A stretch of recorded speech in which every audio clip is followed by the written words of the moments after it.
Good morning all BPSC aspirant. तो आपको पता था कि हमारा एनसीईआरटी का टेस्ट सीरीज़ चल रहा है। तो हमने फर्स्ट लेक्चर में 100 क्वेश्चन जो कंप्लीट कर लिए हैं एनसीईआरटी बेस्ड, जो पीवाईक्यू आएंगे, एनसीईआरटी बेस्ड जितने भी एमसीक्यू आएंगे हमने फर्स्ट लेक्चर में कंप्लीट कर लिए हैं। ये हमारा सेकेंड लेक्चर है एनसीईआरटी बेस्ड। इसमें सारे जो हैं वो ऑब्जेक्टिव्स दिए हुए हैं और इसको सॉल्व करने के बाद हमें पता चल जाएगा कि हमने कितने अच्छे से एनसीईआरटी पढ़ा है। तो ये लेक्चर नंबर 2 है जो कि बीपीएससी के लिए बहुत ही ज़्यादा इंपॉर्टेंट है और एनसीईआरटी बेस्ड एमसीक्यू है। तो चलिए हम लोग शुरू करते हैं एनसीईआरटी बेस्ड एमसीक्यू को।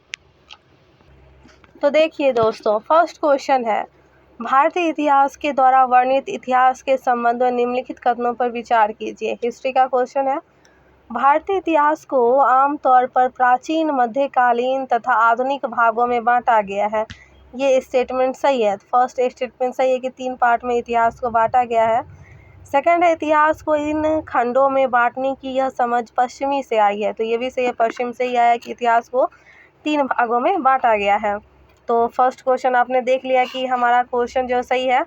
नेक्स्ट क्वेश्चन आप देखोगे, सेकंड नंबर क्वेश्चन है कि आधुनिक समाज की विशेषता में क्या सम्मिलित है।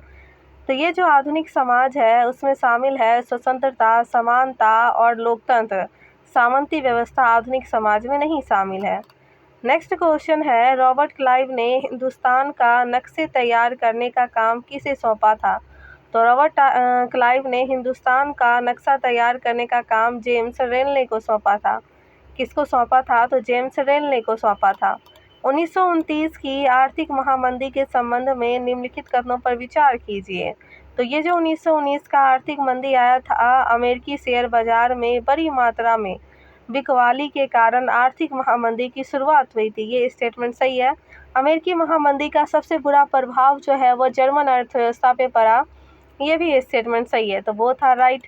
नेक्स्ट क्वेश्चन है, 1946 में दिल्ली में हुई पुलिस हड़ताल का मुख्य कारण क्या था। तो वो कम वेतन और खराब भोजन था। नेक्स्ट क्वेश्चन है, बहादुर शाह जफर के बेटे को किस अंग्रेज अधिकारी ने गिरफ्तार किया था। तो उसका नाम है कैप्टन हडसन। नेक्स्ट है, वाणिज्यिक कंपनी के बारे में बताना है कि वाणिज्यिक कंपनी का मुख्य लक्ष्य प्रतिस्पर्धा से बचकर मुनाफा कमाना था और वे सस्ती चीज़ें खरीदकर उन्हें उच्च कीमत पर बेचते थे। नेक्स्ट क्वेश्चन है आपका कि बंगाल के नवाब सिराजुद्दौला और कंपनी के बीच टकराव का मुख्य कारण क्या था। फरमान का दुरुपयोग उनके कंपनी के बीच मुख्य कारण था। नेक्स्ट क्वेश्चन है, सिराजुद्दौला के बारे में बताना है। 1756 ईस्वी में मुर्शिद कुली खां की मृत्यु के बाद सिराजुद्दौला बंगाल का नवाब बना। This is a wrong statement. मुर्शिद कुली खां के बाद नहीं बल्कि अली वर्दी खां की मृत्यु के बाद सिराजुद्दौला बंगाल का नवाब बना था। नेक्स्ट, अंग्रेजों और सिराजुद्दौला के बीच राजस्व को लेकर विवाद था। तो ये बात सही है। और सिराजुद्दौला का रॉबर्ट क्लाइव के साथ 1757 ईस्वी में प्लासी का युद्ध हुआ था। Both are right. सिराजुद्दौला के हार का सर्व प्रमुख कारण है सेनापति मीर जाफर की धोखेबाजी। This is a right statement. Plassey के युद्ध के पश्चात उत्पन्न परिस्थिति के बारे में बताना है कि कंपनी ने बंगाल का प्रशासन नहीं संभाला क्योंकि उसका मुख्य उद्देश्य व्यापार करना था। इसमें असत्य कथन चूज करना है। फर्स्ट स्टेटमेंट राइट है, सेकंड स्टेटमेंट रॉन्ग है। सिराजुद्दौला को मार दिया गया और मीर कासिम बंगाल का नवाब बना। मीर कासिम नहीं बल्कि मीर जाफर बना था बंगाल का नवाब। अब 12 नंबर क्वेश्चन देखिए कि वर्ष 1764 की बक्सर की लड़ाई के समय बंगाल का नवाब कौन था। तो बक्सर की लड़ाई के समय जो बंगाल का नवाब था वो मीर जाफर था। बक्सर के युद्ध के संबंध में निम्नलिखित कथनों पर विचार कीजिए। तो बक्सर की लड़ाई केवल अंग्रेजों और मीर कासिम के बीच हुआ था। तो ये स्टेटमेंट गलत है। वहाँ पे तो वो अवध के नवाब ही न शामिल थे। और यहाँ पे सेकंड स्टेटमेंट है कि बक्सर के युद्ध के पश्चात मुगल सम्राट ने कंपनी को बंगाल की दीवानी और फौजदारी अधिकार दिए थे। दोनों स्टेटमेंट गलत हो जाएंगे।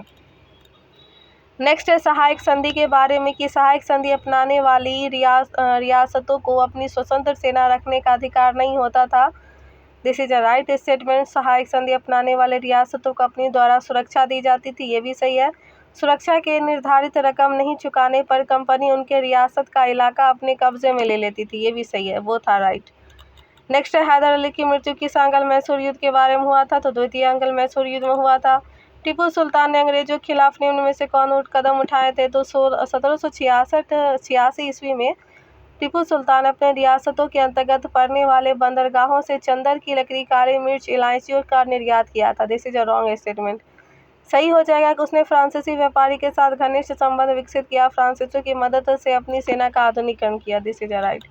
नेक्स्ट आपका 17 नंबर क्वेश्चन दिया हुआ है। 17 नंबर क्वेश्चन की 1799 में टीपू के हार के परिणाम के बारे में कि श्रीरंगपट्टनम की रक्षा करते हुए टीपू मारा गया। सही बात है। और वोडियार राजवंश के हाथों में मैसूर की सत्ता सौंप दी गई। ये भी स्टेटमेंट सही है। मैसूर कर सहायक संधि थोप गया, ये भी सही है। तीनों स्टेटमेंट सही हो जाएंगे। सर्वोच्चता की नीति किसके द्वारा आरंभ की गई थी? तो ये लॉर्ड हेस्टिंगस है जिसने सर्वोच्चता की नीति लाया था, लॉर्ड हेस्टिंगस। नेक्स्ट क्वेश्चन है आपका रानी चेन्नम्मा के बारे में। रानी चेन्नम्मा का संबंध कर्नाटक से है, तो ये बात तो सही है। रानी चेन्नम्मा अंग्रेजों के खिलाफ अहिंसक आंदोलन करने वाली पहली शासिका थी। पहली नहीं भाई साहब, और भी शासिका थी और उससे पहले भी थे। 1824 में उन्हें गिरफ्तार किया गया, 1829 में जेल में ही उनकी मृत्यु हो गई। This is a right statement. Company ने सिंध पर किस वर्ष कब्जा किया था? 1843 में कब्जा किया था सिंध पर। नेक्स्ट है सहायक संधि के बारे में है। सतारा मिला था 1848 में। संबलपुर हो जाएगा 1850 में, संबलपुर 1850 में। उदयपुर आपका हो जाएगा 1852 में और नागपुर हो जाएगा 1853 में। तो सहायक संधि सतारा पे 1848 में, संबलपुर 1850, उदयपुर 1852, नागपुर 1853। नेक्स्ट अवध के अधिकरण के बारे में है कि अवध के अधिकरण में अंग्रेजों ने अवध की जनता को कुशासन से आज़ाद कराने का तर्क देकर अवध का अधिग्रहण किया। ये बात तो सही है। अवध पर 801 ईस्वी में सहायक संधि थोप दी गई।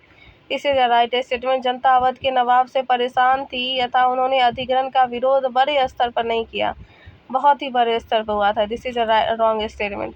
गवर्नर जनरल वार्न हेस्टिंग्स द्वारा लागू किए गए न्याय व्यवस्था के बारे में बताना है कि हर जिले में 2 अदालत बनाई गई, एक फौजदारी अदालत और एक दीवानी अदालत। सही बात है। दीवानी अदालत के मुखिया यूरोपीय जिला कलेक्टर होते थे जिसमें यूरोपीय पद्धति पर दीवानी कार्य किया जाता था। This is a wrong statement. Third है फौजदारी अदालतें अभी भी काजी और मुफ्ती के अंतर्गत थी, लेकिन वह भी कलेक्टर की निगरानी में काम करते थे। This is a right statement. Collector की निगरानी में ही क्या करते थे? काम करते थे। नेक्स्ट स्टेटमेंट है आपका कि वॉरेन हेस्टिंग्स पर किसने इंग्लैंड में महाभियोग चलाया था? तो वॉरेन हेस्टिंग्स पर जिसने इंग्लैंड में महाभियोग चलाया था उसका नाम है एडमंड वर्कर। एडमंड वर्कर दिया हुआ है, एडमंड वर्कर। जिस समय बंगाल में अस्थायी बंदोबस्त लागू किया गया था उस समय बंगाल का गवर्नर जनरल कौन था? तो उस टाइम पर बंगाल का गवर्नर जनरल जो है वो लॉर्ड वेलेस्ली था जब ये लागू किया गया था अस्थायी बंदोबस्त, लॉर्ड वेलेस्ली था। अब है अस्थायी बंदोबस्त के संबंध में निम्नलिखित में विचार कीजिए कि अस्थायी बंदोबस्त का लाभ प्रारंभ में कंपनी को मिला मगर बाद में उन्हें जमींदारों की अपेक्षा कम लाभ प्राप्त हुआ। This is a right statement. अस्थायी बंदोबस्त की रकम ज़्यादा होने के कारण कई जमींदारों की जमींदारी राजस्व चुकाने में विफल होने के कारण छीन ली गई। ये भी तो सही है, छीन ली जाती थी। और किसानों के लिए यह व्यवस्था दमनकारी सिद्ध हुई क्योंकि लगान की रकम बहुत ज़्यादा थी और ज़मीन पर उसका अधिकार सुरक्षित नहीं था। ये भी सही होगा। इसमें असत्य पूछ रहा था तो कोई असत्य नहीं है। नेक्स्ट है महालवाड़ी व्यवस्था लागू करते समय बंगाल का गवर्नर जनरल कौन था? तो वो लॉर्ड हेस्टिंग्स था महालवाड़ी व्यवस्था में। महालवाड़ी व्यवस्था के बारे में है कि अलेक्जेंडर रीड ने इसे पहली बार लागू किया था। This is a wrong statement. यह व्यवस्था महाल जो गांव का समूह होता था उससे की जाती थी। This is a right statement कि यह व्यवस्था महाल जो गांव का समूह होता था उससे की जाती थी।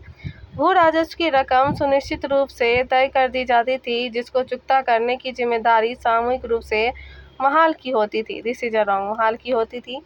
नेक्स्ट क्वेश्चन है आपका औपनिवेशिक शासन से आदिवासियों के जीवन पर निम्नलिखित पर असर पड़े। तो जब औपनिवेशिक शासन था तो आदिवासी के जीवन पर यह असर पड़ा कि आदिवासी मुखियों से उनका मालिकाना जो हक था और शासकीय शक्तियाँ छीन ली गई और उन्हें ब्रिटिश अधिकारी द्वारा बनाए गए नियम को मानने के लिए बाध्य कर दिया गया। This is a wrong statement. और घुमंतु काश्तकारों को एक स्थान पर रहने के लिए बाध्य करने का प्रयास किया गया। ये सही है कि जो घुमंतु काश्तकार थे उनको एक स्थान पर रोकने का प्रयास किया गया। नेक्स्ट क्वेश्चन है आपका कि आदिवासी विद्रोह तथा उसके घटित होने के वर्ष दिया हुआ है। ये जो संथाल विद्रोह है ये हुआ था 1855 में। कोल विद्रोह हुआ था 1831 में। बरली विद्रोह हुआ था 1940 में और बस्तर विद्रोह हुआ था 1910 में। संथाल 55, कोल 31, वर्ली 40, बस्तर 10।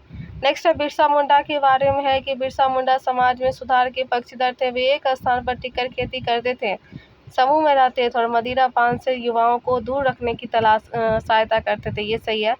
नेक्स्ट है वे जनेऊ धारण करते थे और शुद्धता व दया पर जोर देते थे। Both are right. किस गवर्नर जनरल ने यह फैसला किया कि बहादुर शाह जफर आखिरी मुगल बादशाह होंगे? लॉर्ड कैनिंग ने यह फैसला किया। कंपनी द्वारा भारत में सुधार के नाम पर ईसाई धर्म को प्रोत्साहित करने के लिए निम्न में से कौन से कदम उठाए गए? यहाँ पे 1830 के बाद कंपनी ने ईसाई मिशनरियों को जमीन व संपत्ति जुटाने की छूट दी थी। This is a right statement. 1850 में एक नया कानून बनाया गया जिसमें प्रावधान था कि अगर कोई भारतीय व्यक्ति ईसाई धर्म अपनाता है तो उसे पुरखों की संपत्ति से पर पहले जैसा अधिकार मिलेगा। This is also right statement. Mangal Pandey को किस दिन फांसी दी गई थी? 8 अप्रैल 1857 को फांसी दी गई थी मंगल पांडे को। नेक्स्ट क्वेश्चन आ जाइए। नेक्स्ट क्वेश्चन पे है कि 1857 के विद्रोह के बागी और उनसे संबंधित क्षेत्र को मिलान करना है। नाना साहेब जो है वो कानपुर से है। नाना साहेब जो है वो कानपुर से है और कानपुर में उन्होंने आंदोलन किया था, कानपुर से है। बिरजिस कद्र जो है नाना साहेब हो जाएंगे आपके कानपुर से। बिरजिस कद्र हो जाएंगे लखनऊ से। रानी अवंतीबाई लोधी जो है ये हो जाएगी राजगढ़ से और रानी लक्ष्मीबाई झांसी से। ये तो सबको पता है। विद्रोह के बारे में पता करना है कि निम्नलिखित विद्रोहियों में से एक संबंध बताना है। बहादुर शाह जफर को उनकी पत्नी के साथ निर्वासित कर रंगून के एक जेल भेज दिया गया था जहां 1861 में उसकी मृत्यु हो गई थी। 1862 में मृत्यु हुआ था, इसलिए ये गलत हो जाएगा। 1858 में रानी लक्ष्मीबाई अंग्रेज से लड़ते हुए वीर गद्दी को प्राप्त हुई थी। This is also wrong. ये बात तो सही है। तात्या टोपे मध्य भारत के जंगलों में रहते हुए आदिवासी और किसान की सहायता से छापामार युद्ध में लड़े युद्ध करते थे। ये भी सही है। वो था राइट। 1857 रानी लक्ष्मीबाई और तात्या टोपे। 40 नंबर। 1857 के विद्रोह के बाद अंग्रेजों ने अपनी नीति के बारे में कैसे बदलाव किए? तो उनकी नीति में बदलाव है, तीनों स्टेटमेंट सही है कि ईस्ट इंडिया कंपनी के सारे अधिकार ब्रिटिश साम्राज्य के हाथ में सौंप दिए गए एवं एक परिषद का गठन किया गया जिसे इंडियन काउंसिल कहा गया। डलहौजी के व्यापक सिद्धांत को त्याग दिया गया और स्थानीय शासकों को दत्तक पुत्र को सत्ता सौंपने की छूट दी गई। अंग्रेजों ने भारतीय लोगों के धर्म, सामाजिक रीति रिवाज का सम्मान करने का फैसला किया।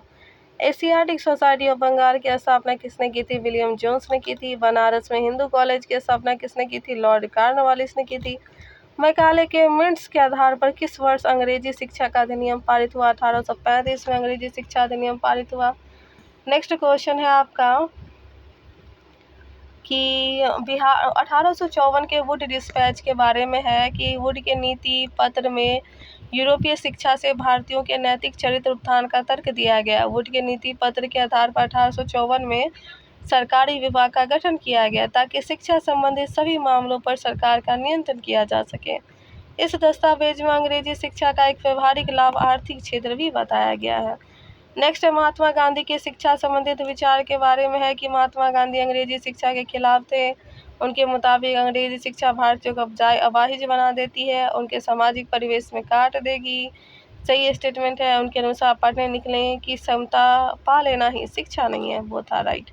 टैगोर की शिक्षा के बारे में है कि टैगोर अंग्रेजी शिक्षा पद्धति से खुश नहीं थे। सही बात है। उनके अनुसार सृजनात्मक शिक्षा केवल प्राकृतिक परिवेश में ही प्रोत्साहित किया जा सकता है। This is also right.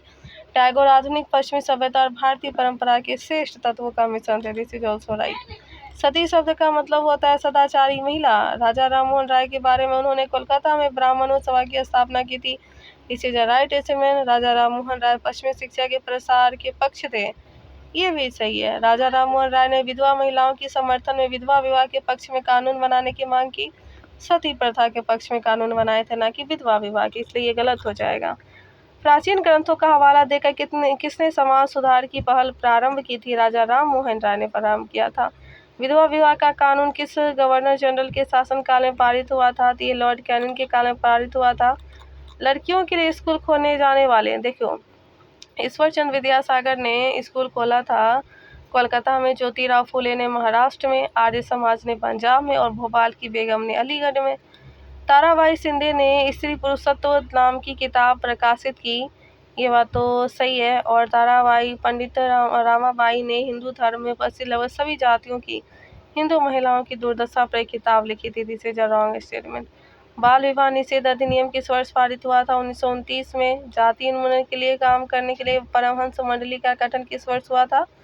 1840 में। जाति सुधार आंदोलन क्या हुआ था? सतनामी आंदोलन की शुरुआत घासीदास ने पश्चिम भारत में किया था, this is a wrong statement.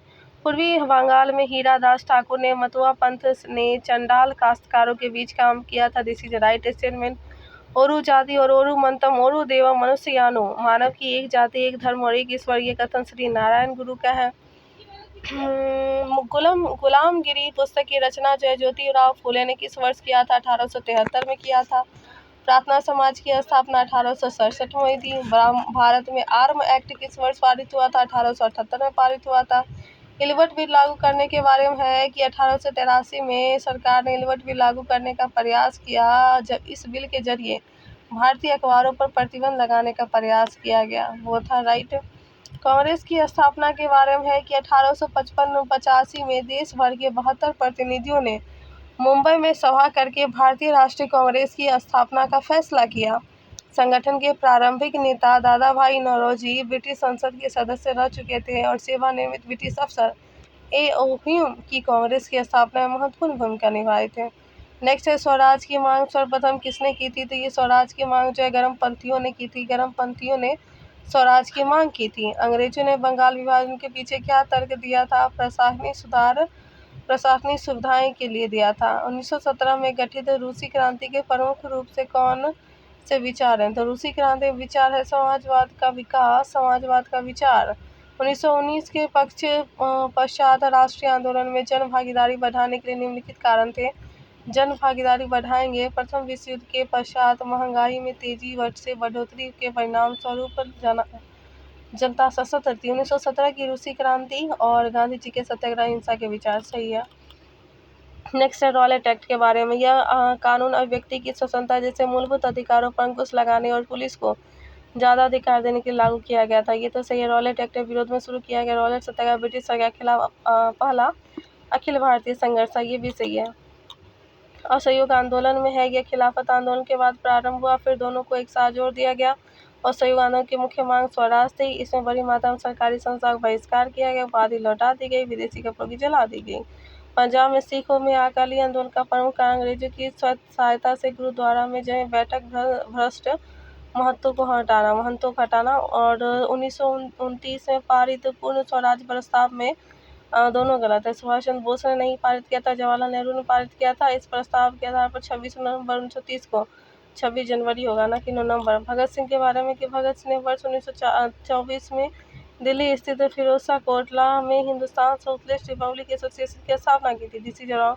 17 दिसंबर 1928 को अपने साथियों के साथ सैंडर्स नामक पुलिस थाने पहुंचे थे, ये तो सही है। और 1929 ईस्वी में केंद्रीय विधान परिषद में बम फेंका, ये भी सही है। नेक्स्ट है आपका कि राष्ट्रीय आंदोलन के बारे में 1935 का गवर्नमेंट ऑफ इंडिया एक्ट में पारित सत्य का प्रावधान 1937 में प्रांत विधायिका के चुनाव में कांग्रेस में से 11 का प्रावधान किस वर्ष मुस्लिम लीग ने स्वतंत्र भारत की मांग की थी? 1940 में। सुभाष चंद्र बोस में आ जाता है, वे समाजवादी विचार वाले नेता थे और उन्होंने आज़ाद हिंद फौज का नेतृत्व किया। भारतीय इतिहास के बारे में बनना था 15 अगस्त 1946। मॉन्टेग्यू के बारे में बताना था, इसने द स्पिरिट ऑफ लॉ पुस्तक की रचना की और इस पुस्तक में सत्ता में शक्ति विभाजन की बात लिखी गई थी। फ्रांस के नेशन के बारे में तो यहाँ पे वर्ल्ड हिस्ट्री जो है, यहाँ से वर्ल्ड हिस्ट्री शुरू हो जाता है। वर्ल्ड हिस्ट्री अभी हमारे बीपीएससी के लिए उतना काम का नहीं है क्योंकि वर्ल्ड हिस्ट्री नहीं पूछा जाता ना, तो ये हमारा अब काम का नहीं है क्योंकि ये करंट अफेयर से रिलेटेड है 2023 का, जो कि हमारे काम का नहीं है। तो फाइनली दोस्तों हमारा लेक्चर 2 भी कंप्लीट हुआ। अब हम लेक्चर 3 शुरू करने जा रहे हैं अपने नेक्स्ट क्लास में, जो कि एनसीईआरटी का टेस्ट होगा, एनसीईआरटी का ऑब्जेक्टिव्स होगा, एमसीक्यू होगा। और ये लेक्चर 3 में हम लोग शुरू करने जा रहे हैं। फिर से 100 क्वेश्चन जो है हमारे लेक्चर 3 में शुरू होंगे। तो हम देख लेते हैं कि हमारा नेक्स्ट टॉपिक जो क्या रहने वाला है, जो कि हम अपना लेक्चर 3 में शुरू करेंगे। तो आप देख सकते हो हमारा लेक्चर में आपका नेक्स्ट लेक्चर हो जाएगा। नेक्स्ट लेक्चर में आपका क्वेश्चन होने वाला है औपनिवेशिक शासन में अंग्रेजों द्वारा जंगल काटने के क्या कारण थे, तो ये हम लेक्चर 4 में पढ़ेंगे जी। धन्यवाद।